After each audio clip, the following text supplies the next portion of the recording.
Assalamualaikum warahmatullahi wabarakatuh. Sampurasun, kembali di Kang P KPI Channel.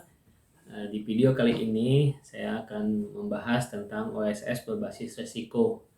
Ada pertanyaan dari sedulur UMKM, Kang tolong buat dong untuk pembuatan NIB menggunakan OSS berbasis resiko yang terbaru. Di video saya sebelumnya sudah pernah saya membuat NIB menggunakan OSS tapi versi yang lama 1.1. Sekarang versi yang baru berbasis resiko. Jadi ada dibagi sekarang, ada yang risiko rendah untuk UMKM, untuk UMK lah, usaha mikro kecil. Nah, sampai ada yang risiko tinggi, itu perdagangan besar dan yang lainnya lah. Nah, jadi di video ini kita akan membuat untuk yang sudah punya NIB bagaimana, Kang? Untuk yang sudah memiliki NIB dari OSS sebelumnya itu bisa diupdate. Jadi tinggal login aja di oss.go.id. Nah, di situ kita login dengan menggunakan username dan password yang lama. Terus kita akan mengupdate NIB kita yang sudah tervalidasi berbasis risiko. Oke. Nah, sekarang ini kita akan mencoba membuat NIB untuk UMKM yang baru mau mengajukan permohonan atau mau mendaftar di oss.go.id. Sekarang ini itu ada di OSS, bukan hanya NIB tapi izin-izin yang lain pun harus melalui OSS. Baiklah, kita akan lanjut cara membuatnya menggunakan laptop. Tapi sebelum kita masuk ke laptop, jangan lupa bagi yang belum subscribe segera subscribe, dan yang sudah subscribe jangan lupa untuk like, komen, dan share. Oke, kita lanjut ke laptop. Baiklah, sedulur UKM, kita akan mencoba membuat NIB di OSS yang berbasis risiko terbaru. Pertama kita masuk ke Google. Search engine-nya bisa sedulur UKM bisa menggunakan Mozilla, bisa menggunakan Google Chrome. Di sini langsung masuk ke Google, kita klik oss.go.id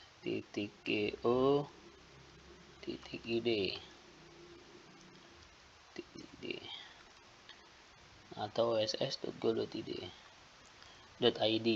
oss.go.id. Enter. Nah, di sini sedulur UKM bisa melihat bagaimana pelaku usaha yang telah memiliki hak akses dan NIB di sistem yang lama OSS 1.1. Silakan masuk menggunakan username dan password yang lama. Nah, bisa klik yang warna biru ini, masuk sekarang. Nah, di situ bisa login. Ya. Kita mencoba. Nah, ini. Ya. Jadi bisa masukkan username yang lama, email, password. Nah, captcha-nya langsung masuk. Lalu di situ sedulur UKM bisa mengupdate NIB-nya. Kita back. Nah, kalau yang pelaku usaha atau UMKM yang baru saja mau mengajukan NIB, nah ini kita close, informasinya kita close. Kita pilih daftar di pojok kanan atas, daftar. Nah, di sini kita bisa melihat ada dua pilihan, usaha mikro dan kecil, yang modalnya tidak, modalnya itu paling banyak 5 miliar, tidak termasuk tanah dan bangunan. Kalau yang di atas itu, nah kita pilih yang non usaha mikro dan kecil, usaha menengah, besar, perwakilan sampai dengan badan usaha luar negeri. Ini kita pilih yang usaha mikro kecil. Kita masukkan jenis pelaku usahanya, orang perorangan. Kalau memang kita punya badan hukum, kita masukkan kayak PT mungkin. Nah, bisa kita masukkan koperasi. Nah, ini karena biasanya UMKM itu perorangan, kita coba yang untuk yang perorangan. Setelah itu masukkan nomor induk kependudukan. Kita masukkan.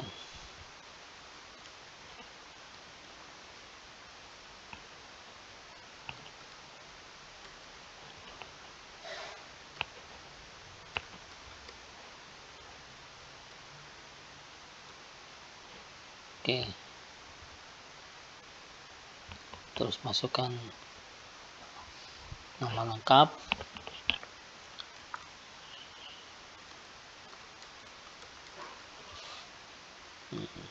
jenis kelamin,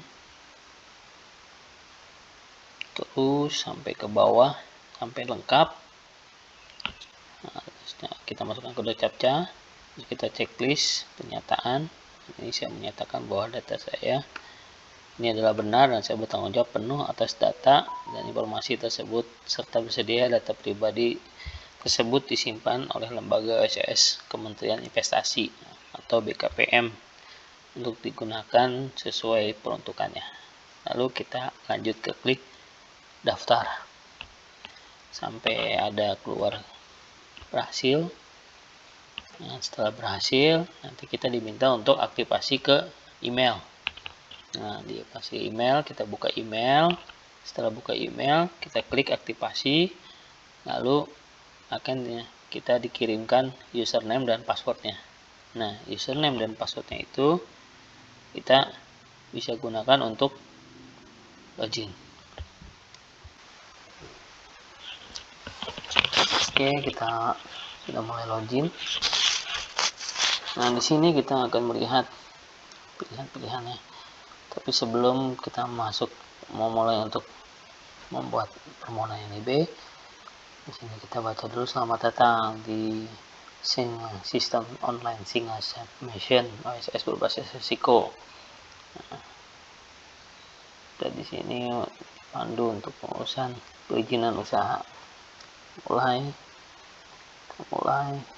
tetap pelaku usaha sampai dengan selesai. Nah, setelah itu kita sudah masuk di sini. Simpan data. Oke. Setelah simpan data berhasil. Nah, kita masuk ke tambah bidang usaha.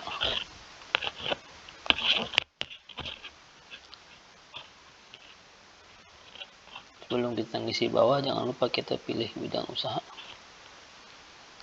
Di sini ada dua pilihan, ada kantor cabang administrasi kalau kita memang membuka cabang. Ini kita yang utama.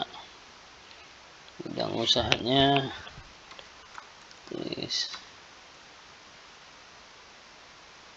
industri kerupuk keripik. Nah, ini sudah semua industri kerupuk.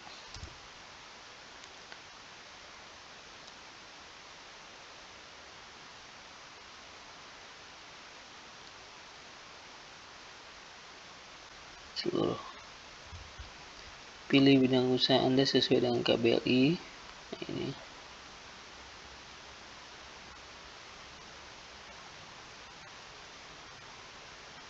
Simpan. Oke. Setelah ini tersimpan semua, ini ada nomor KBLI-nya untuk 0794. Ini judul KBLI-nya, ini uraian usahanya, itu otomatis. Kita tinggal tulis saja, misalkan kita usahanya keripik, ya kita tulis keripik. Nah, dia akan keluar industri keripik, PY, dan kerupuk. Apakah Anda memiliki NPWP? Nah, kita jawab, apakah Anda memiliki NPWP berbeda? Nah, kalau ada tulis ada, kalau tidak ada kita tulis tidak ada. Karena NPWP cuma satu, NPWP pribadi. Nama usahanya.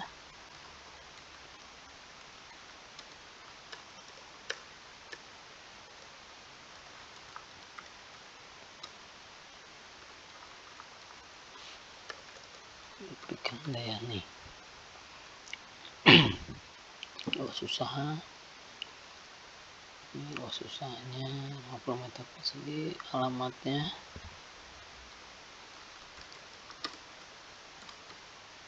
Ini alamat usahanya.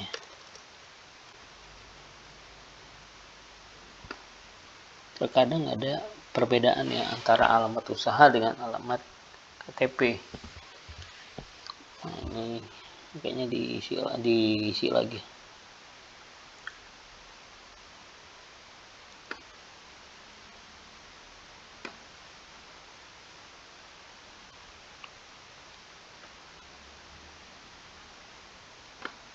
untuk kabupaten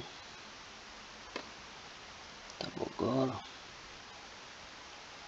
kecamatan ya akan otomatis juga, kita tinggal pilih saja. Nah ini diisi terus sampai ke bawah, jangan sampai ada yang terlewat.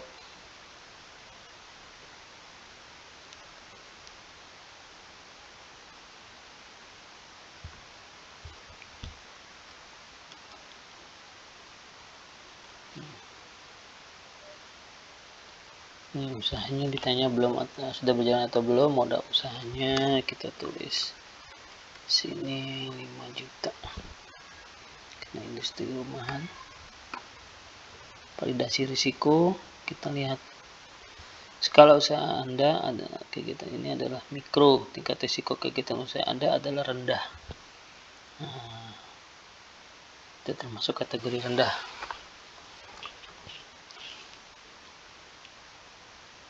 Skala kecil menengah, skala kecil dan menengah. Ini ada deskripsi kegiatan usaha, skala industri kecil dan menengah, lokasi lintas kabupaten atau kota, provinsi. Nah ini lingkupnya sampai di mana, nah kita pakai yang sini aja. Jumlah tenaga kerja 2 orang. Oke, selesai. Kita lanjut ke daftar produk dan jasa atau jasa.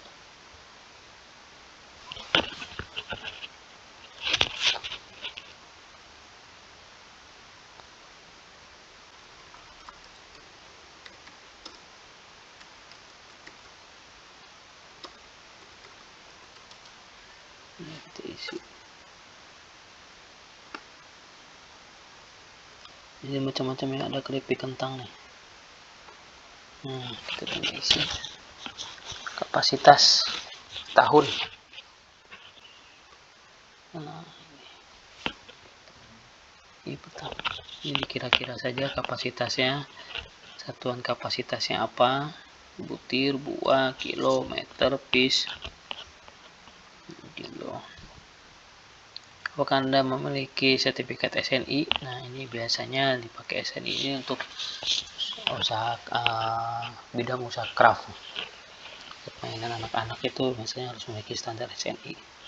Tidak, apakah Anda sudah memiliki sertifikat halal? Nah ini kalau memang ada kita bilang ada, kalau memang nggak ada kita bilang tidak ada. Lalu simpan. Sukses mengubah data produk dan jasa. Itu selesai, kita klik selesai.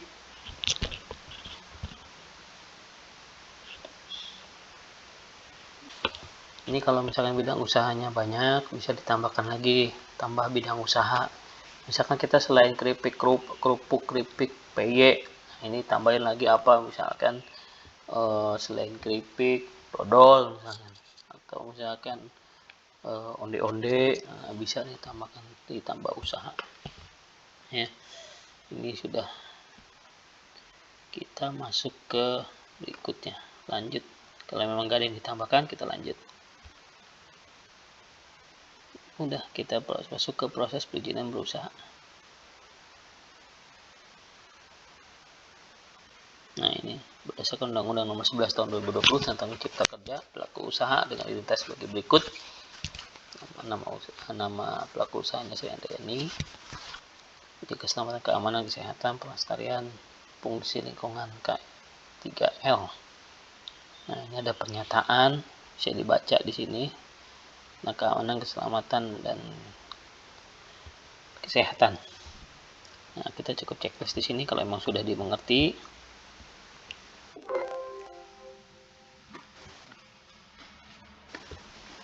Lalu kita ke bawah lagi, dibaca lagi, klik lagi,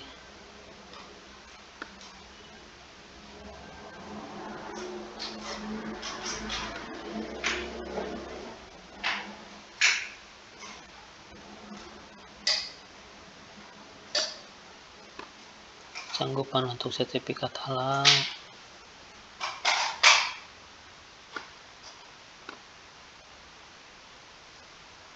tata ruang, semua kita baca.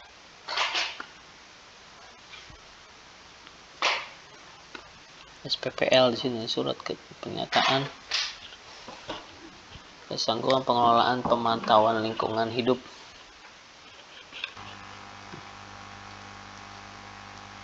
Ini juga di checklist. Lalu lanjut.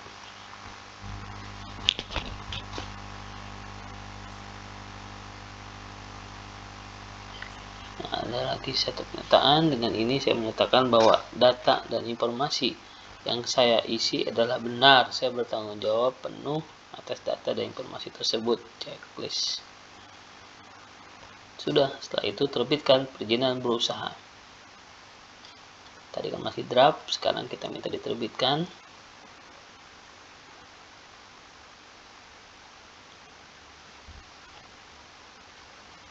Nah, udah, tinggal masuk ke cetak NIB.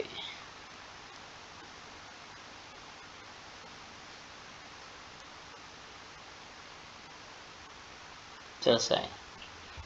Ya, di sini kita bisa melihat NIB-nya. Usaha mikro. Di lampirannya ada KBLI-nya. Risiko rendah, NIB. Udah, tinggal di print atau download. Oke, baiklah. Itu saja, selesai deh. Kita punya NIB yang sudah berstandar resiko. Baiklah, saudara UMKM dimanapun berada, kita sudah mencoba bagaimana cara membuat NIB, nomor induk berusaha, untuk para pelaku usaha di Indonesia, ya, terutama di Bogor.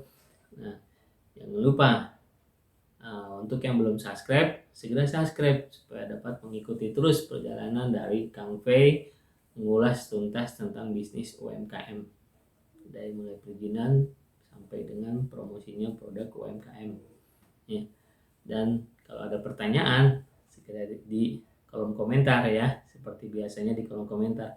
Kalau videonya, informasi ini bagus, silahkan share ke teman-teman UMKM lainnya supaya bisa membantu para teman-teman UMKM dimanapun berada. Itu saja yang bisa saya sampaikan di video hari ini. Assalamualaikum warahmatullahi wabarakatuh. UKM bangkit.